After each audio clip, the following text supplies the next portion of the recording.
And within Flexera Software, I'm responsible for our business in Europe, Middle East, and Africa.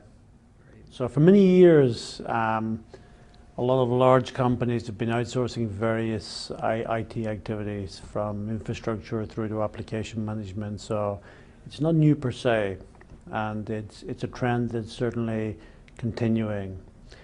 When organizations outsource their IT infrastructure, clearly there are very good business reasons why they do it. They want to get flexibility, they want to take cost off their balance sheet, and they're also looking for the company that they're outsourcing to deliver a similar level of service at a lower cost. So all of that's goodness, but with it comes many challenges. So when we think about licensing, for example, in almost every case, the responsibility and the liability for licensing remains with the enterprise. So the license agreements between the vendors and the company are still legally held by the enterprise.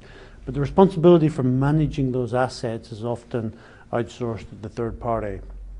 And therefore, there are challenges there because there are not necessarily the same incentives in place to manage the assets. And that's not saying that the outsourcer doesn't want to manage the assets effectively, but the liability remains with the company. So there are certainly issues and challenges around understanding, where all that software is deployed. Actually, have I got licenses for everything that's out there? Because irrespective of whether you are outsourced or managing it yourself, you're subject to all of the same audit activities from the vendors. So every major company is audited a number of times a year. And if you're outsourced, then clearly it may be that the outsourcer, the organization, is having to provide the information to support that activity. So that causes challenges and tensions. So some of the steps that they can take are, firstly, to try and make sure they've fully understood all of the software they're entitled to. That's the first piece. The second thing is, having understood that, then understand exactly where that software is being installed and deployed. Having understood what they own and where it's installed and deployed, then understand exactly how that software is being used.